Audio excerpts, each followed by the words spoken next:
Just Eff It. Hi, I'm Romy. Hi, and I'm Carla. And together we are the EFFing Madres. We are here to invite you guys into stories of some inspiring madres who have changed their lives through an Eff It moment. So here we go. Just Eff It. Okay, hi guys. Hello.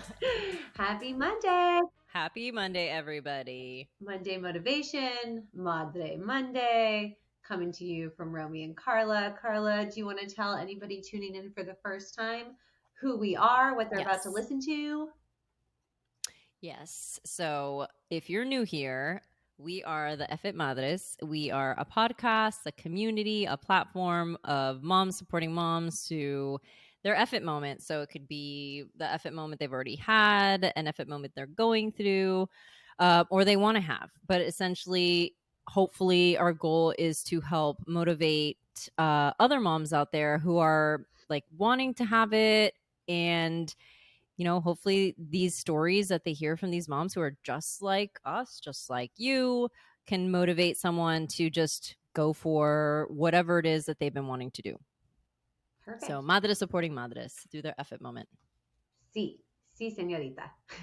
Who do we have on then today, and how did we find this lovely madre? Yes, the woman that we have on, her name is Michelle, and I'm not even going to attempt to say her last name because I don't want to butcher it, but her story is, it might be like a tearjerker because it had to deal with child loss very soon after her child was born, and then basically that motivating her leaving her career to start a foundation in honor of the child she lost.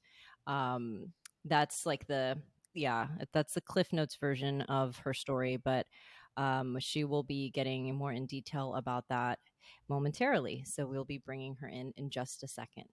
All right, everyone. We have Michelle Belukinis. Okay, I was like, oh my God, I totally just butchered it. All right. Thank you for being on. We're excited to have you on and hear your Eff It moment. You did briefly share it with me. I have a feeling this one's going to be a very emotional one, just from the bit that you mentioned. So I'll let you get into it. So our first question for you is, when did you decide to just Eff it, and why?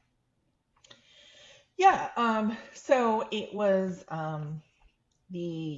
really June of 2018. After a long history of infertility, that my husband and I went through IVF. I miscarried.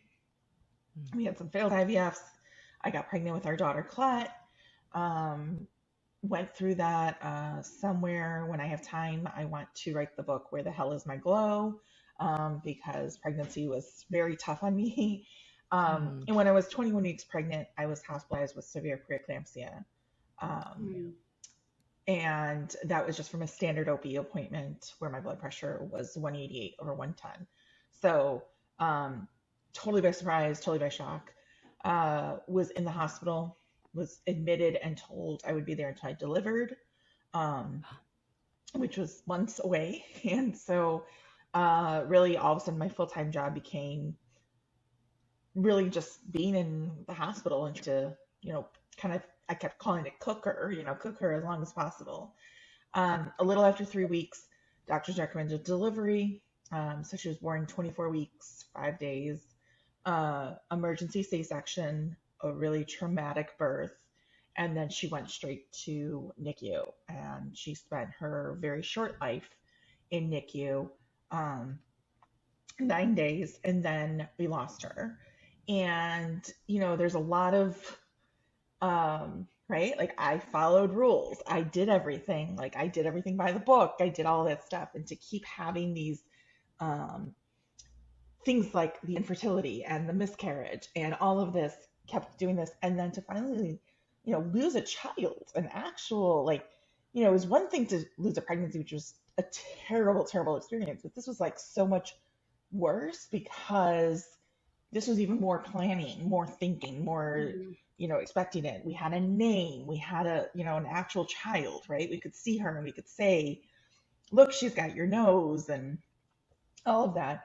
And I think just shortly thereafter, it was really kind of realizing like I was just tired of all of it, and all of the rules, following all those rules made no difference, and it didn't, Mm-hmm.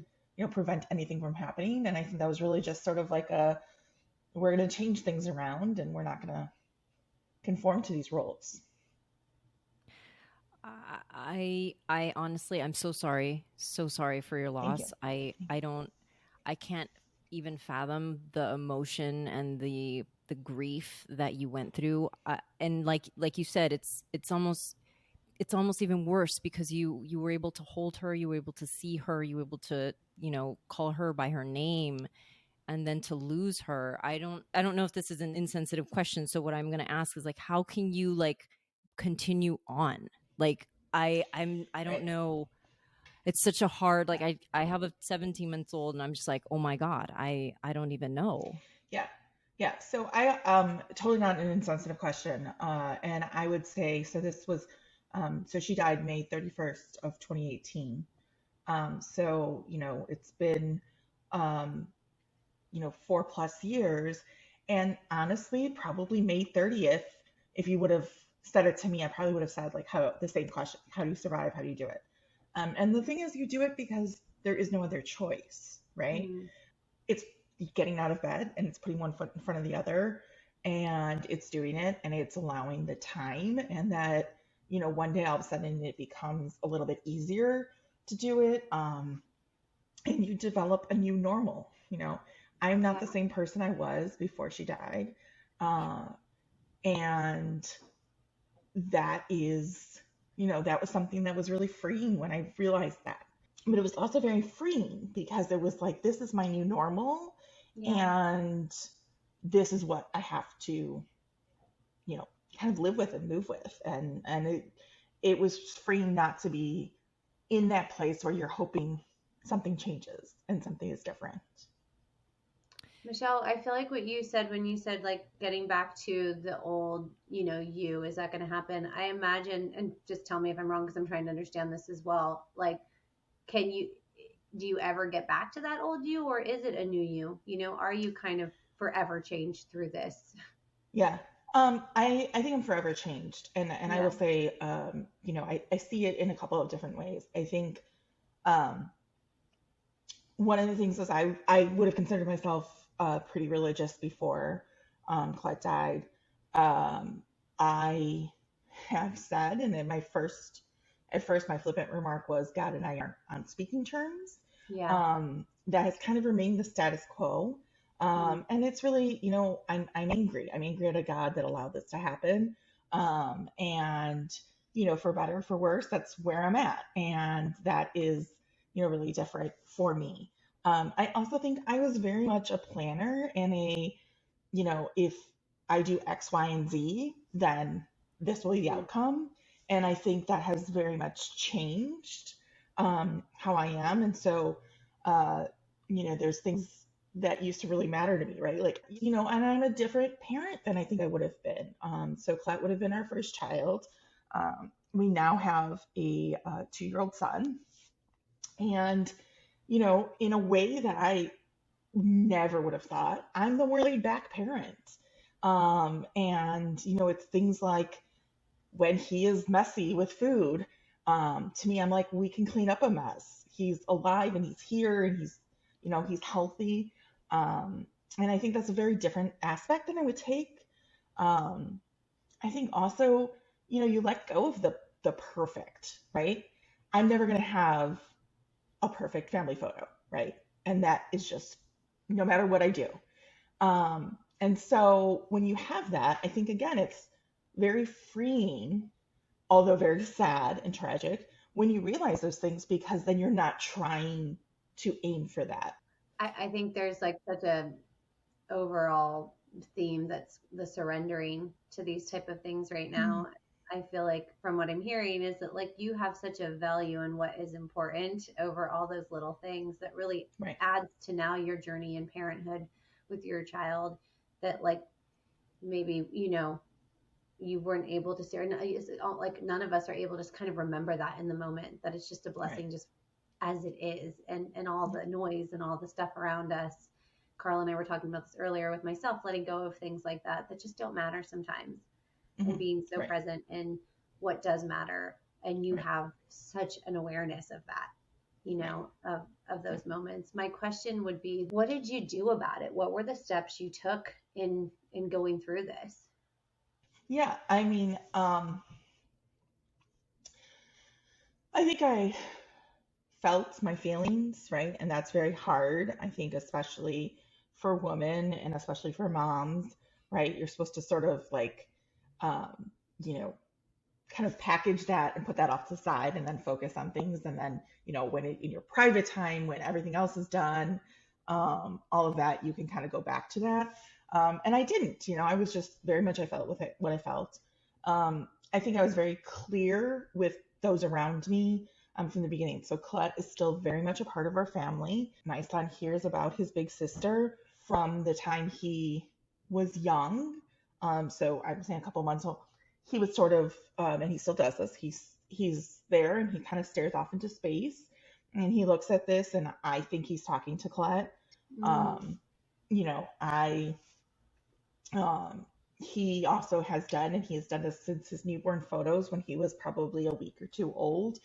Um, we have a bear that represents Colette, and that was in a photo. And he has, every time that he is in a photo with Colette, he grabs Colette's hand, the bear's hand. Um, and I think that that is something, very true. But I, from the very beginning, was very honest. I was not going to stop talking about her. I was not going to hide her away. And I think that that was really an important Yeah. thing. And then I talked through that, and I was very direct. And even said, there are going to be people who are really uncomfortable with this, and they're either going to have to get on board, or they don't have, I don't have room for them in my life. And, to the credit of so many people, people just got on board. One of the things I realized was that I didn't worry about money. I knew we would be okay. And I also knew what a blessed position I was in, and how many people, even friends of mine who were making good money, couldn't all of a sudden lose an income, or, get an income cut or anything like that.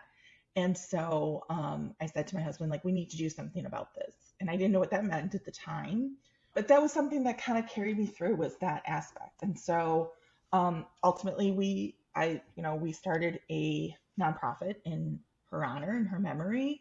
And, in a lot of ways, that was what I channeled a lot of my emotions and my grieving process into. Once you've started the organization and now you Yeah. have a purpose, like you've Mhm. been able to channel your grief and find a way to heal through this organization that you've created. How is this making you feel in place of how you Yeah. felt before? Yeah, I mean, look, I will not lie. I mean, it is amazing to be able to know so many more people know Colette's story and Colette's name, and it's important and it is meaningful to so many more families in a way that, if she had survived, would not have happened. And that is, it's humbling and it's amazing, and a real source of pride as a mom. Um, and yet also at the same time, like, I would give it all up tomorrow if my daughter was back here. Yeah. And I think that that's also a really difficult thing. So, people will say to me, like, look at, but like, yeah, sort of trying to almost rationalize what happened. And it's like, no, that's not what it was. It was, my daughter died, and based on some of my experiences throughout, um, and wanting to really honor her, and really being at a point where I had been in a job that I needed to leave.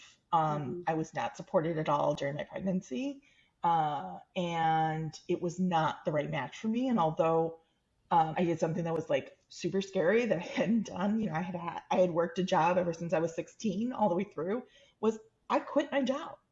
Yeah. I just left, and said, I'm going to do this, and, had so much support doing that. But that was like all scary stuff that you go through, and you close your eyes and kind of take that leap. Can I ask you this? When you did this, and this is the big part of you doing this, what did it do for you and your family by doing that? Making that decision of saying, rather than doing what I should be doing, which is like going back and finding a, regular job and working the job and doing all of that stuff, rather than doing any of that, I was going to say, like, this is not serving me right now in my life. And I was going to cut that and I was going to do something else. Yes, I totally am grateful for the fact that I had the luxury to do that, that I had a supportive partner, that I had supportive people around me. But it was really scary to do. And it took me a long time to, to make that call. It really kind of put me into kind of part two, part three, whatever you want to say, of my life, of just realizing, you know, um, the mainstream, following the guide, following the book, following the, right? You work and you work in a position and then you go on to the next level and you go, like all of that. And really realizing, I had realized this while I was pregnant, was I didn't know what I wanted my next level to be. I had no idea. I was kind of just in that place in my career where I didn't know what I wanted. And some of the next levels up meant I wasn't going to get to be the mom that I wanted to be. And so, what does that look like and how do I navigate this? And so I was kind of at that point already and really, then got sort of just got totally pushed off of that. And so I kind of broke that and said, I'm not going to just follow this book. These things in our lives, it's like you said, and I feel again is like a common thing. We just get locked into the cycle of what we're supposed to be doing. What's next? This is the rule. This is the job. And at some point, life hopefully, and not in this way, so don't take it that way, but wakes us up to the realization that this isn't it. There is more.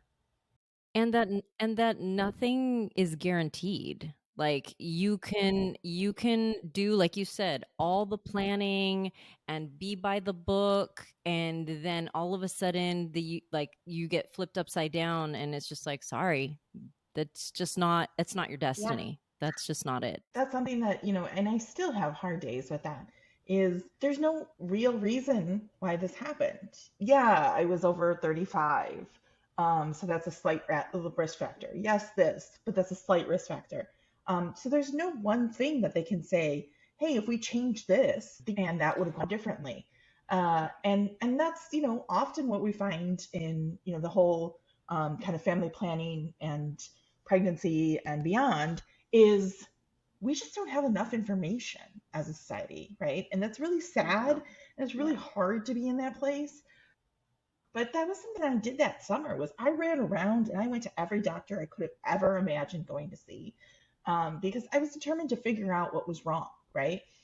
Clearly, my equation didn't work. And so what am I going to go back and change that equation, that missing piece in that equation to get to the right outcome? And really what I found was that there was no missing piece. There was no thing that they could say, hey, do this differently, and we can sort of ensure your success.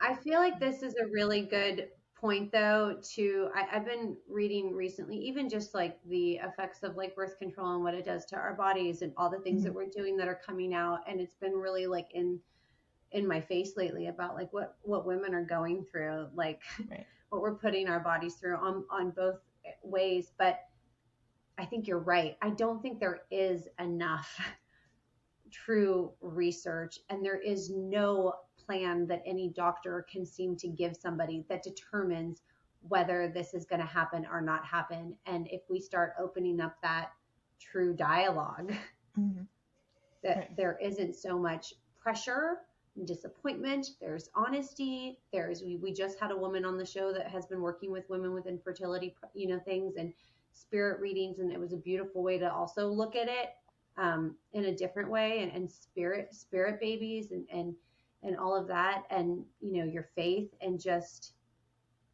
everyone's so different. Every body, every walk, every life is so different. So to even put on expectations of age or I feel we have to stop doing that. Yeah. And it's something that I think, women are sort of told this from the time that Yeah. they're as young as they can imagine, right? Yeah. What is our job, right? We're supposed to like get pregnant, have babies and raise babies, right? Like Yeah. that's what we're supposed to do. Yeah. Which, in and of itself, saying that has so many problems with it. Yeah. But even for those of us who really, that is what we wanted to do, and that's always what I wanted to do, um, I was never told about all the difficulties that could happen, right? So to me, it was like, okay, I met the right guy. We're doing this. We want to do this. This is the person I want to co-parent children with, whatever. It shouldn't take us that long. And Right. it did. And, we've only ever gotten pregnant through IVF. And, nobody really talks about that. And so that feels very lonely to be in that world and to be in that life where, um, you think like, I mean, right? I was raised a Catholic girl, right? It was, you know, don't do anything because it's so easy to get pregnant, right? And when all of a sudden it wasn't easy, there was a lot of things of like, I felt something was wrong with me. And that's really a hard point. And I think, instead, if we turn this and we start saying, like, yeah, that's a really good goal, but here's the thing there's a bunch of issues that are going to happen on that level, right? And that's okay. That doesn't mean anything different. That doesn't mean that this, woman is broken. I think that's such a key thing is that we feel broken. We feel like we've failed in some way when our bodies don't do what they've been told they're supposed to do. And that needs to stop. That needs to stop. Yeah. And you know how that gets to a place I feel that stops in our heads is when women like you, moms, people share their truth, share their story, Right, bring awareness to these journeys that we're not talking about, that we're either afraid to or don't have a platform to or don't know how to share it, but we get those stories out so that anybody who is on that journey knows you're right, not broken and these things Yeah. can happen, and it's not a right, set, you're a woman, fell in love and here's your baby. It's just Yeah. not right, the way the world works. right, It's right, it's almost like the way that girls are to be brought up moving forward should be like, hey, you can have a kid and you might be able to have kids or you might Yeah. not be able to have kids. Yeah. And that's right, okay. It doesn't matter. Either way, it's right, gonna be like it's gonna be what it's gonna be. Can you imagine right, if like we were taught that and older generations were taught that? We would feel right, so much less pressure to like if things didn't go the way we hoped, that we would be like it's all right. Like it's not that it's all right, but it's like, I don't feel as isolated and alone, you know? Well, you feel like you've let down your partner, you feel like you've let down yourself, you feel like there's this entire, I can't provide or do what I'm supposed to as a woman do. And right, that I think ultimately that conversation needs to stop looking like that. It right, just, right. No, no, for sure. And I think that that is very true because, um, yeah, I mean, it is, sort of all on you. And I think, one of the things we just touched on was that there's so little known about mhm, it and so little research. And I think part of that is like, that is kind of like our own fault as women is that we're not talking about it and we're yeah. making these like sort of these are quiet, hidden topics, right? And so what always surprised me was that as I started sharing my story, is how many other people Oh, yeah. all of a sudden you were like now in the secret club and they could come out and tell you their stories, right? And it was like, where the hell were you to tell me this story 3 weeks ago, a month ago, 6 years ago? Like, where were you to tell me this story? As we talk about it more, I think we inevitably are putting forward to the medical community, to the world, that these are important issues, and these can't just become those hidden, women's issues that unfortunately we like to sweep under the rug and pretend don't exist. But that we really have to be out there and really talking about this. Yeah. And I think that that's partially something that is really been affecting us, is that people didn't know how bad it was. Yeah. um, and yeah. In regards to the organization that you started, the Mhm. Foundation for Colette, is there a mission? Is there a mission to Yeah, help families in? I believe I think I read it was to help families in crisis. Correct? right. Yeah, so really, we have seen, this is kind of some of our mission is like we want to improve outcomes of pregnancy and childbirth and, prematurity and infancy. And we want to be there, as to support people who unfortunately it doesn't go the way that they intended to. And we do that through financial assistance, Mm. education, advocacy. And what we're most known for, and really what we started with, was a financial assistance piece. Um, and we really were seeing that so many people, were doing things that they were making really tough choices based on money. And so, whether that is a mom who signs herself out, pregnant mom that signs herself out of the hospital against medical advice because she needs to work and she needs to take care of her kids or other kids, and knowing that that's not, a good thing. But knowing that that's an impossible choice, right? To say, yeah, stop working and just go into this thing. And like, yeah, we don't really have a system or a safety net that's going to take care of your kids and help you out. Um, you know, or, right, I always think about this and I think about this now, especially with my 2-year-old. We would send moms home on bed rest. Can you get bed rest when you have toddlers around? No. Um, and we don't have safety nets for that. And so, Yeah. we're doing that, through NICU. Um, just the evidence is overwhelming that parents who are there and involved in their care and the baby's care and are participating in medical decisions, that the outcomes are so much better for baby and for parents, Oh, wow. because parents who have children in NICU, the chances of any of the perinatal mental health issues, leaps up by, 2, 3, 4 times as much. And when they're there and they're present and they're participating in the care, we start seeing that those numbers drop down Wow. significantly. Wow. That's incredible. That is, I mean, I hate to say like it's an incredible thing that you're doing. It's bittersweet the way that it came about, that Mhm. you had to lose your daughter in order to then create something that helps so many people, which is the beautiful part of it. Like you are helping so many people in need, and it's a way to, I see it as a way of honoring your daughter, Yeah, forever honoring your daughter yeah, through helping these people that are going through such like hardships when it right. comes to child loss and everything else. My next question for you is, now at this point where you're at, and with your foundation, with the organization, like do you have any like fears that come up for you, just for the future, of just like of any kind, after having gone through everything that you've gone Yeah, through? yeah. Parenting after loss is different, right? Mm. And so, as I talked a lot about being a laid back parent, and I am, but there's a lot of points when the fear of, and the real fear that I have, right? Every parent has a fear of losing their child, but the real, true, honest to God fear that I have based on reality comes into play. And so, Mm. there's things like part of my nightly routine is I go into my son's room and I have to put my hand on he sleeps on his stomach.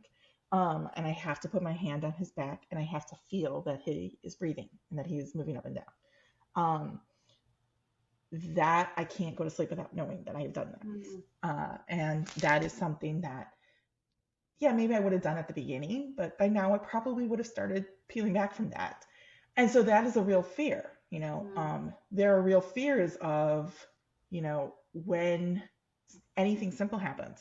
COVID was super scary for us. Oh, We yeah. really hunkered down and hid, because the idea that like there was the potential we could have lost another child was just too scary. And as soon as a vaccine was available for him, I mean, the soonest, like I literally had the first appointment for Yeah. his age group because I needed that security and that knowledge to know that we were doing as much as we could to protect him. Those are real fears and they're tough. So I went through about, I suffer from anxiety and I have for many years. And I went through a bout where I actually uh, needed to get back on and to change some of my meds to address some of the things. But I would have these points where I wasn't really sleeping because I would literally close my eyes and have, thoughts and visions where I would be able to see, all of a sudden my son runs into the street and gets hit and killed by a car.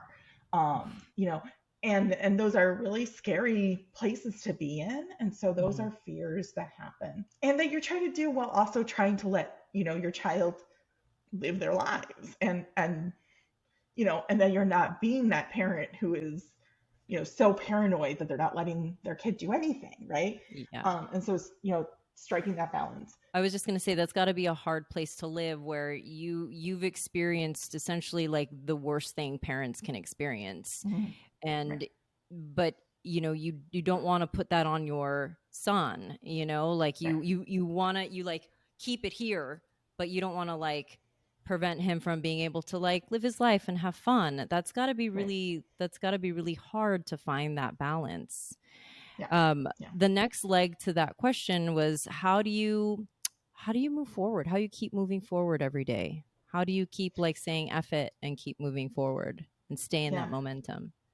Um, it's my kids. I get up and I do this because I do this for Colette. And Yeah. I do this because, um, you know, I don't want my son to have, and he himself will not, get pregnant or give birth, but partners or whatever he ends up doing, if he decides to have children, I don't want him to have to go through everything that we went through.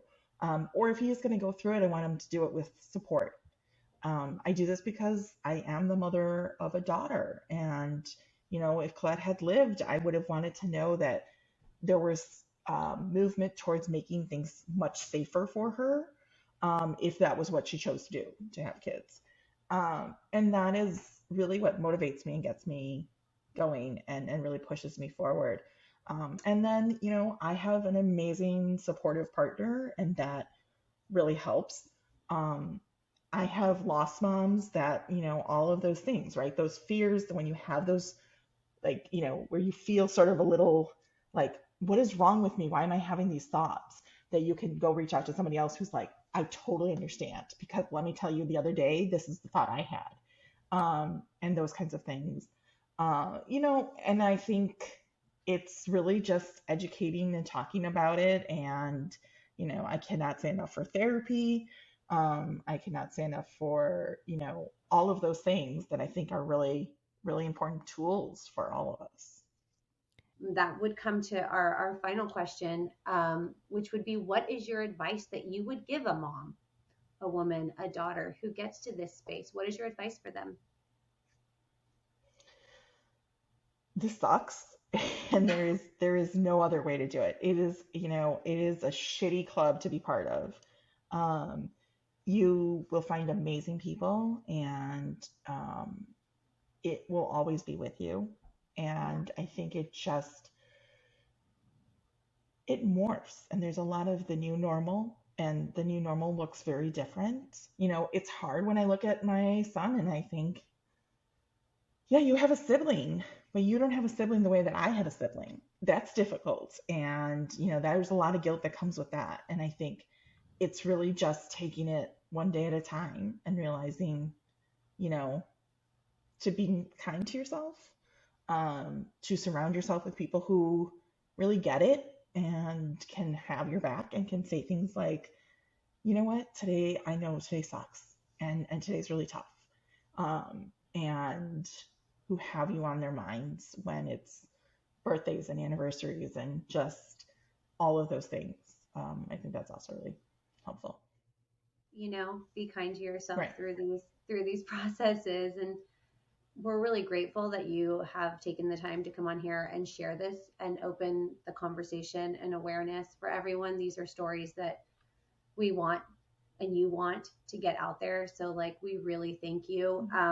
This would be a time, can you state your organization and any pages or anything that people can go to that need support so that we can push this up? So it's the Colette Louise Tisdall Foundation. So the website is ColetteLouise.com. And so Colette is one L and two T's, Louise.com. And so people can go there, and we are on Facebook, Instagram, Twitter, LinkedIn, YouTube, really can find us out and follow us. Yay. All right. Michelle, thank you again so much. Of course. Thank you. This is the part where we all say just F it. So I'm going to say just F it. Carla's going to say just F it. And then you're going to say just F it. And we'll edit it all together. Okay. Just F it.